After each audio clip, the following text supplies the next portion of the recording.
What is up, YouTube? You know we have a lot of guests that come into the studio, but sometimes it's very difficult to get the guest in the studio.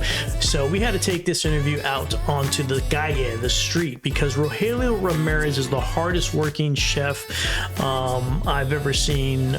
And for it to be in front of Stater Brothers is incredible. Little seafood pop-up on the streets, the most amazing seafood you're ever gonna taste. The tostadas with ceviche on top, shrimp tacos. He even makes video there on the streets.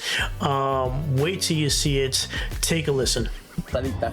La Pasadita. What is up, YouTube? We are here with my friend. Tell everybody your name. Rogelio Ramirez. Rogelio Ramirez at La Pasadita, the greatest freaking camarones, the greatest freaking pescado, the greatest freaking seafood. And I can actually say we're on the freaking street. Can you believe that, ladies and gentlemen? On the freaking street having the best seafood I've ever had. And I can say that. How can I say that? Because Not a Fan is here, and Not a Fan does not like anything, and she loves this freaking camarones. She's having some amazing. Let me show you what she's having. Holy moly. Holy moly, holy moly. Look what I made a disaster. This thing looks beautiful. Tostitos with ceviche de camarón on top. They can put octopus in it, they can put fish on it. This guy's having, this is what it looked like before I tore it up and made a mess out of it. This is the owner right here. Tell everybody your name again. Rogelio. Rogelio, who's this guy? This guy's a genius. Eleazar, artist. Saul. A new addition to the team. A new addition to the amazing team on the streets here in Mulberry in Whittier, California.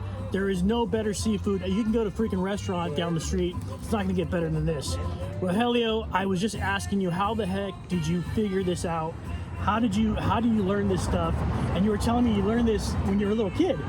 Well, I grew up in a house of cooking food like grandma used to sell back in Guadalajara. Like tamales, tacos, pozole, you name it, birria, everything. She just started to make everything. Yeah, in Guadalajara. In Guadalajara, she started to make pretty much everything. And then when I came over here, I started working at restaurants like around 18. And that's when I like cooking. When you were 18, I did sushi. That's my first, for 2 years. Sushi no Gucci, still there, right there on Yorba Linda and Imperial. Sushi no Gucci in Yorba Linda. Holy moly. Hybrid sushi. It's like traditional Japanese. No way. So before we get to that, talk about what it was like when you were little. Growing up in your grandma's kitchen must have been the most amazing smells. Yeah. Must have been the most amazing fresh ingredients in Guadalajara. Talk about what that was like as a little kid. You're like 8, 9 years old. Yeah. And are you just drawn to the kitchen at that age? First it was the money. Oh, the money. Talk about money. Yeah, because show me the money, baby. My grandma used to make me wash like by hand the towels. So she would give me like 2-3 pesos for like a bunch of towels, and I was happy with that. I would go to the liquor stores, get some chips and soda, and I was happy. But then after that, like I started helping her like chop stuff or anything she needed, pretty much. Like the easy task, like clean the beans, because over there the beans come with like little stones and stuff. Oh yeah. So you clean the beans, Real everything. beans. Yeah, the little things that they got me into the kitchen. Nice. And I think the first thing I learned how to make was like pancakes from scratch. Pancakes? My grandpa taught me that. Like flour, eggs. Yeah, and like makes it scratch, the real deal. Yeah. Dang, that's crazy. So Big old pancakes. big fatties, Yeah. like, I mean, like cakes, literal pancakes, like cakes for your birthday. By the way, it's his birthday today. Happy birthday, Rogelio. How does it? So how does it go from? So you grow up, you learn pancakes, you start learning. I mean, it's interesting how a lot of times. Like a hobby might start off like a passion project, like you might love it. Yeah. For you, it was the money, and then at some point, Oh yeah, the you money. started loving it. Yeah. No, like it was when I was probably 18, 20, around the area. First, because everything I know, I owe it to everybody. Like it's not like I was born like knowing, and my machata taught me everything. No, I learned from everybody. Every restaurant I went to, every place I went to, everybody taught me how to be and how not to be. Like I don't want to be an asshole like that, but I want to be like the good ones over here. The leaders, the ones they carry the whole team, and then they do more good people. Nice. Not just so you're not just learning techniques about cooking, but also how to be with people, how to handle people. And exactly how to talk to everybody individually. Nice. I like to cuss a lot, to be honest, but not on the show, please. Yeah, Robert. yeah, Not no. on the show. But This is a family show. Yeah, but it's just like fun, I only do it with friends and around friends. Like if it's different and people, everything very respectful. It's good. It's good because it shows it. It shows it. Every time I come here, it's very positive. Everybody's happy. Yeah. Everybody, even though they're working, we're in the freaking middle of the sun right here, under tents, and everybody's always smiling and they're always enjoying and they're working, but yet they're having a good time. Yeah. It seems like you bring a good vibe to the team. That's what it is. It's, like I say, if you love what you do, you don't work a day in your life. That's amazing. And that's what we do. So we're just trying to make it big now. Like my other friend Nacho, shout out to Nacho. This is the one that I started this with. He knows a lot too. Like he went to school. He graduated from like culinary arts. school? Yeah, Tijuana, Oh, yeah. really? So he's a lot of this too. No, it's And not he just- comes here sometimes. Oh, he's here on the weekends. Oh yeah. Yeah, we're gonna have events like this whole month. I've been having events every Saturday. Yeah. So he comes to host me, and I leave them. Well, my mom too. My mom. Oh, helps and a then lot. you got to go do that other event.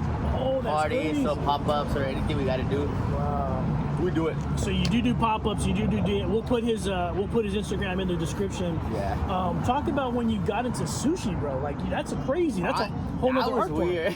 Japanese art. Yeah, cause it was fryer, only fryer. Like they didn't want me to do, cause everyone was Japanese, like in their 50s and late. And And I they throw would the Mexicans in the back all the time. No, I was the only Mexican. And the dishwasher was the Japanese guy. Oh yeah? So you were lucky to even be there. Yes. Did you have to bow when you walked in? Yeah. They were just saying "san" at the end of the name, like Hiro-san or Hiro-san. yeah, like that's the respectful way to say it, I Respect, guess, yeah. It's awesome. And I started looking like how do they do things, how they cook the fish, and let me help you guys. And oh no, it takes like 12 years for you. You start the dishwasher, Oh, and then like that's traditional. Yeah, that's The traditional. real deal. Yes. The real deal. And I had to talk to the guy. Look, I know you think I'm only gonna be here for a little bit, but no, I'm gonna like the more you teach me, the less work you do. Oh, That's what I told him. That's a smart way to put it. Yeah. The- I'm gonna make life easier The more for I you. know, the less you have to work. Because the guy will go to LA LA every morning at 5 in the morning, get the restaurant at 9 or 8, depends how traffic was, with all fresh product for every day. Every day. To get the fresh, you got to go to all the way down to LA to get the seafood. Yeah. And the restaurants in Yorba Linda, way up there off the 60 freeway. He used to live around Brea, I think, area. Oh, damn. And yeah, so I it's don't know how haul. he did it, It's all. but he did it. My friend Junior used to own Osabu uptown. Yeah, yes. He used to do that every day too. Every day. Yes. It's crazy how they do that. But it's the only way because we're not like by a freeway either. Yeah. Like, Whittier- No, we're in the middle of all we're the in the middle of freeways. nowhere. Yes. Dude, if you ever come to Whittier, there is no freeway here. Yes. That's why it's hard to get around here. Yes, But it's hard to get people here because of that. Yeah. It's not next to the freeway around here. you have to go really want it. You'd have to really know about this seafood, and believe me, you're gonna want to come down and get this seafood deep in Whittier, California. Mulberry, right in front of Stater Brothers, by the way. Crazy, bro. So Kumite style, like full on, like from the sensei style, like having to work your way up, and then finally getting them to teach you. They finally show you how to cut the fish and everything. The fishes. We did a lot of the sashimi things like that. Sashimi. The sushi. At first it was hard. I even had to like sharpen a knife with like the whetstone and everything. They taught me everything, to be The honest. knife has to be super sharp when Yeah. you're doing sushi. The sashimi is probably the highest level because you're cutting fish this particular way. So this is nothing for you. The camarones and todo. This is nada. This is fácil. But This it is muy still fácil. takes love and that like flavor, like the black sauce with Nacho came out with it. The black sauce makes a lot of things here, like a lot of our dishes. It's like super flavorful. Nice. Oh yeah, it's beautiful. It's fresh. We make it. It takes a long time to make it, but it depends how busy you are. Sometimes it only lasts a week, but it should last at least like 2 or 3. Yeah. It's like a salsa. We make none of this salsa. So you're making fresh salsa constantly. Yeah. Wow, that's amazing. Which is good too. And- Because it makes everything pretty fresh. Is that what Did you you question? added Yes. to make it that spicy? Is it that black stuff? Yeah. Yeah, that black. Yeah, I goes to a lot of aguachiles. That's the big time. So That's usually I order a shrimp cocktail and I'm always adding the tapatio, the salt, the lemon, you gotta add nothing to this. one bite and it's perfect. But my uncle said too, like, are you gonna, because he doesn't have to add anything, like, that's what I like, because people, when they get the cocktail, they add. She used to have to make it, yeah. Until you, custom. you have your own flavor, but you don't even know if that sauce is gonna taste good or this sauce is gonna taste good. That's not story. We know it's good, and we're back. We stay behind it. It's amazing. Really good. You must have a ton of ice in that freaking ice chest Yeah. because it's always super cold and fresh. And To the lip. It's and I've come here like 4 or 5 times already, right? My wife's nodding her head; she has no idea because I go to restaurants like I'm going to strip bars. It's out of control. But dude, it's so good, so amazing.